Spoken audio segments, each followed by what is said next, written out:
हे राम हे राम हे राम हे राम। तू ही माता तू ही पिता है, तू ही माता तू ही पिता है, तू ही तो है राधा का श्याम। हे राम हे राम हे राम हे राम। तू ही स्वामी विश्व विधाता, तू अंतर्यामी विश्व विधाता, तू ही तो है घट घट मेरा। हे राम हे राम हे राम हे राम। तू ही बिगाड़ी तू ही सवारी इस जग के सारे काम। हे राम हे राम हे राम हे राम। राम नाम बिन सुख नहीं आवे, राम नाम बिन सुख नहीं आवे। फ़ख्र मुसलमान हिंदू के सरताज, फ़ख्र मुसलमान हिंदू के सरताज। राम नाम बिन सुख नहीं आवे। नमस्कार, स्वागत है आपका आवाज़े ख़वातीन में। मैं हूँ रत्ना शुक्ला आनंद।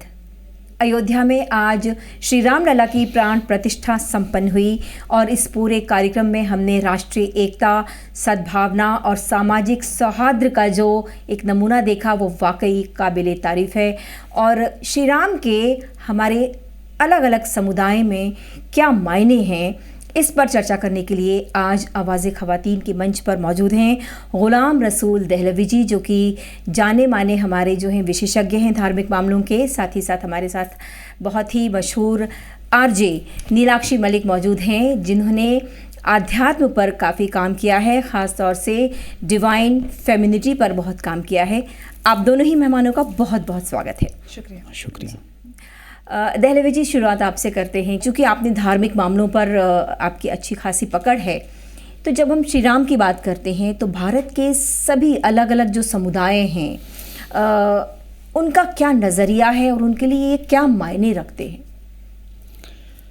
मौजूदा दौर में धार्मिक और सामाजिक सद्भाव के लिए हमारे इस हिंदुस्तानी समाज में, भारतीय जनमानस में श्री राम जी की जो अहमियत है, उनकी जो अज़मत है, वो ये है कि श्री राम नाम है हकीकत के एहसास का और मोहब्बत के तसव्वुर का। और मैं अपनी बात इस दुआ से शुरू करना चाहूँगा कि इलाही वतन के शरारे बुझा दे, इलाही वतन के शरारे बुझा दे, इसे फिर मोहब्बत का गुलशन बना दे, इसे फिर मोहब्बत का गुलशन बना दे। यहाँ अमनो इरफ़ां का जादू जगा दे, यहाँ अमनो इरफ़ां का जादू जगा दे। इलाही मेरी तुझसे यही दुआ है। तो श्री राम का जो तसव्वुर है, उनका जो एहसास है, वो यहाँ की रगो-पै में, यहाँ की मिट्टी में, यहाँ की आबो हवा में, यहाँ के नस नस में, यहाँ के कण कण में समाया हुआ है। और आज एक बार फिर इसका हमें एहसास हो रहा है। लोग कहते हैं कि देखिए हर तरफ जय श्री राम कहा जा रहा है। लोग कहते हैं, मुझसे कहते हैं कि बड़े शोर और बड़े नारे लगाए जा रहे हैं। मैं ये कहता हूँ कि ये इन्होंने नहीं किया, ये जो लोग कर रहे हैं, ये आज पहली दफ़ा श्री रामचंद्र जी ने, मर्यादा पुरुषोत्तम ने, अपने वजूद का एहसास खुद कराया है। हम और आप माध्यम हैं, हमसे कोई करवा रहा है।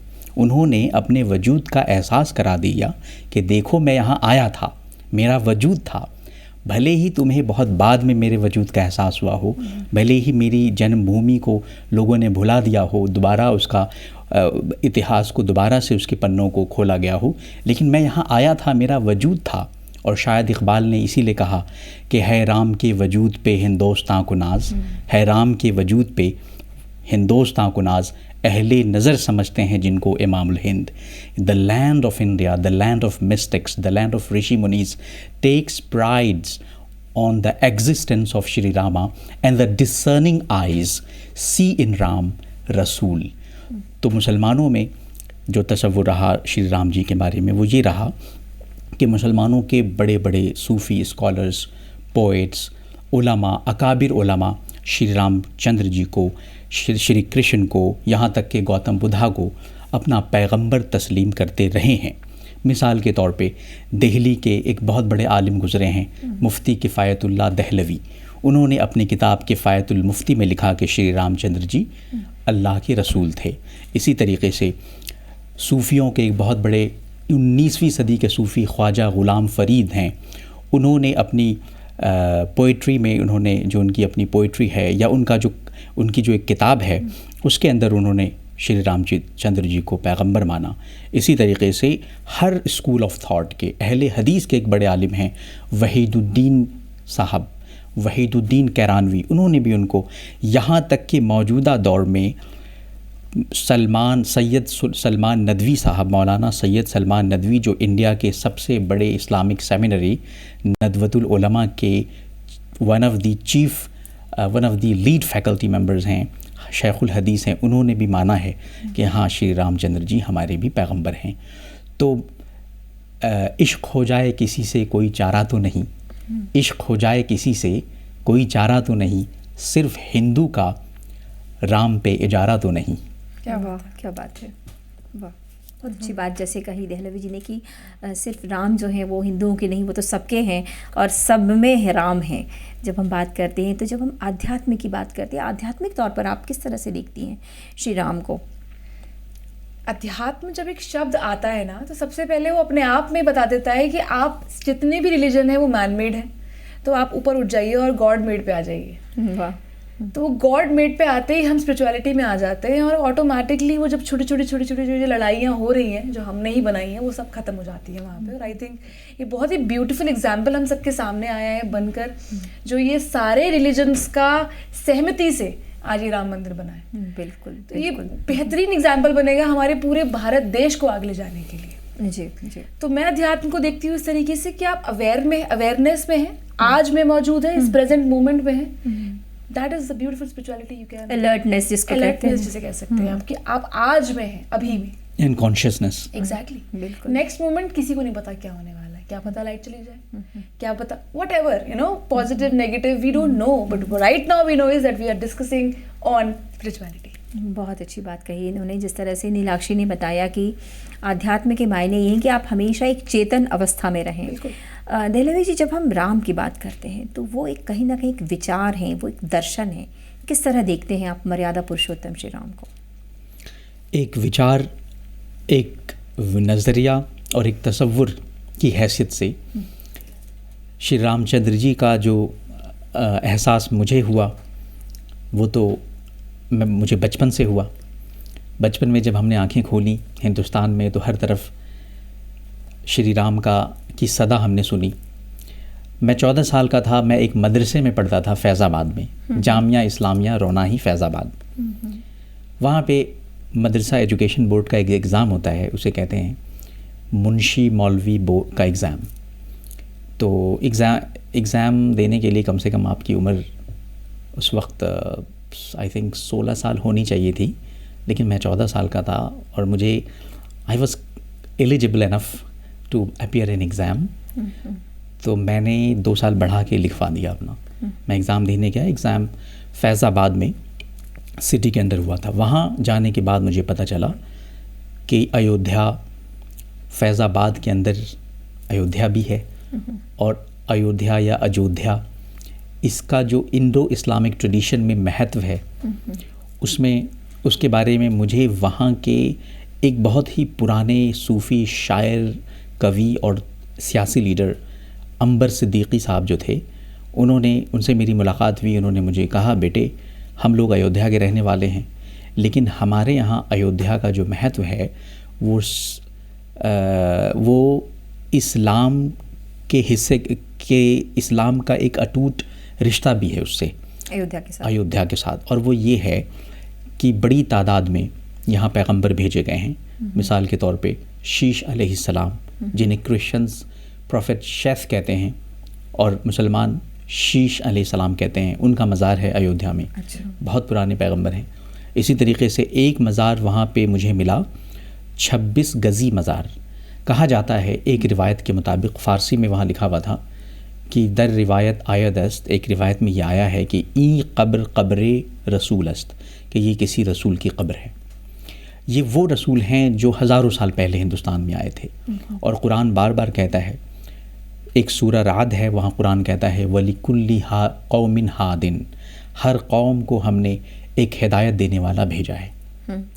इसी तरीके से एक आयत ये कहती है कि वमा खलत, कोई भी कौम ऐसी नहीं है जो बिना रसूल के बाकी रह गई हो, चाहे वो एटलांटिका में हो, चाहे वो नेटिव अमेरिकन्स हों।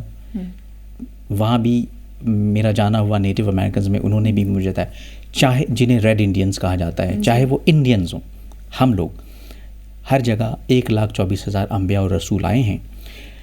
तो जब ये बातें मुझे उनसे सुनने को मिली 14 साल की उम्र में, फिर जब वो मुझे ले गए, चूँकि वो मेरा ख़्याल है लोकली काफ़ी इन्फ्लुएंशियल थे, तो उनकी वजह से मुझे राम जन्मभूमि पे जाने का मौका मिला। वहाँ एक ऐसा एहसास हुआ, एक इतना हैरत अंगेज़ एहसास हुआ कि जिसका मैं बयान नहीं कर सकता। मुझे कुछ श्री रामचंद्र जी के बारे में कुछ ज़्यादा नहीं मालूम था, ना उनकी मैंने कोई आप बीती पढ़ी, ना मैंने उनकी कोई सवाने, कोई बायोग्राफी कुछ नहीं पढ़ी थी, ना उनके बारे में, बस बचपन से सुनता चला आया था, हर तरफ उनकी सदा थी। तो जब वहाँ उनकी जन्मभूमि पे पहुँचने के बाद एक एट एन एक्सपीरियंशियल लेवल एक ऐसा तजुर्बा हुआ, एक ऐसा एहसास हुआ जो मैं लफ्ज़ों में बयान नहीं कर सकता। अब आप ये देखें, उसके बाद जब मैं अमेरिका गया और वहाँ पे हज़रत इनायत ख़ान के मुरीदों से मिला। हज़रत इनायत ख़ान एक इंडियन सूफ़ी म्यूज़िशियन भी हैं, मिस्टिक भी हैं, and he is regarded as the founder of Sufism in the West. And he has got so many disciples in San Francisco, Oregon, New Mexico, हर जगह उनके मुझे disciples मिले. One of the great disciples was Samuel Lewis. सूफ़ी Samuel Lewis के नाम से वो पहले क्रिश्चियन या जूइश थे, लेकिन बाद में हज़रत इनायत ख़ान से मिलने के बाद वो सूफ़ी परंपरा की तरफ खिंच गए। अब हज़रत इनायत ख़ान के जो सॉन्ग्स हैं वो जब मैंने सुनने शुरू किए तो मुझे राम ही राम नज़र आए, कई जगहों पे नज़र आए। मेरे साथ में ये किताब है, the unity of religious ideals. अच्छा, ये ज़रा दिखा दें। जी, ये किताब हज़रत इनायत ख़ान के डिस्कोर्सेस का कलेक्शन है, वॉल्यूम 1 है। नहीं, ये वॉल्यूम 1 नहीं है, इसके बहुत सारे वॉल्यूम्स हैं, लेकिन द सूफ़ी मैसेज, इसके अंदर एक पूरा चैप्टर है जी, रामा। अच्छा, अब मैं बस एक लाइन इसमें से पढ़ना चाहूँगा। बहुत कुछ लिखा उन्होंने रामा के बारे में कहा। एक लाइन आप ये देखिए, कितनी पूरी श्री रामचंद्र जी की शख्सियत को, उनके परसोना को उन्होंने 2 लफ्ज़ों में समेट दिया। उन्होंने लिखा है कि the life of Rama shows us that life is a struggle for everyone to a greater और लेसर एक्सटेंट और degree. The life of Rama shows that man's life, however great and spiritual, has its limitations. Before some conditions in life, even the greatest man on earth or woman on earth, the most powerful soul will for a moment seem helpless.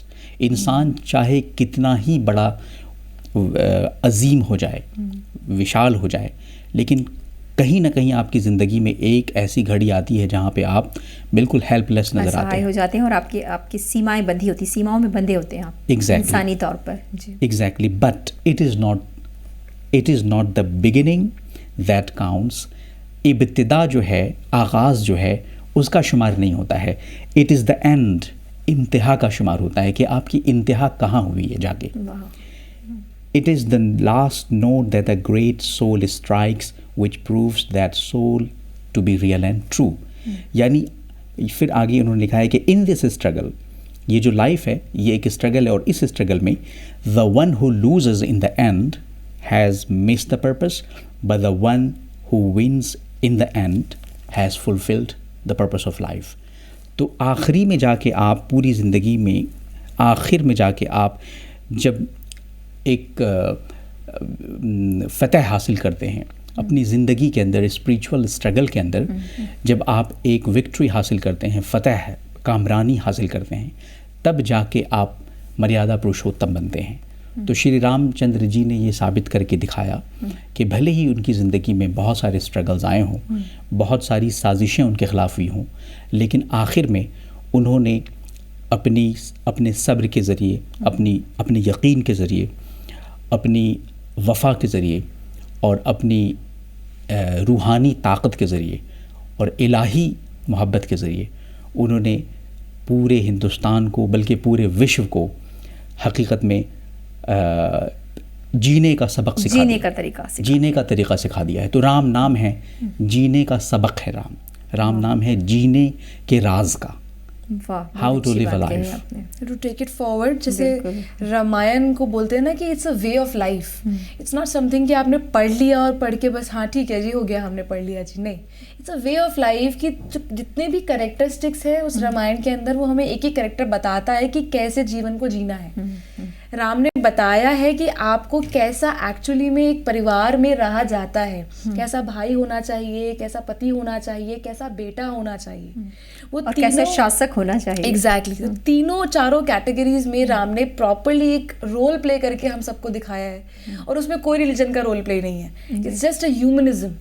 जैसे बोलते हैं ना कि ये तीन तरीके की जो है वो राइवलरी चलती है कि पहले रैशनलिज्म चलता था, ठीक है, उसके बाद फिर जो है ह्यूमनिज्म आ गया, और अब जो ज़माना आ गया वो लिबरलिज्म का आ गया है। तो हम सब लिबरल सोसाइटी में जी रहे हैं जहाँ पे we are not bound to follow any religion, but something to which unites us is spirituality. Examples जब मैंने वहाँ वेस्ट में देखा, सैन फ्रांसिस्को में मैंने देखा कि वहाँ हज़रत इनायत ख़ान जब गए थे तो वहाँ एक सॉन्ग हिंदी में या भोजपुरी में हमारी लोकल भाषा में वो गाया करते थे, वीणा बजाया करते थे, गाते थे, और उन्होंने एक सॉन्ग बहुत प्यारा गाया है, आप सुन सकते हैं यूट्यूब पे, कि राम नाम बिन मन नहीं लागो, राम नाम बिन सुख नहीं आए, राम नाम बिन सुख नहीं आए, फ़ख्र मुसलमान हिंदू के सरताज।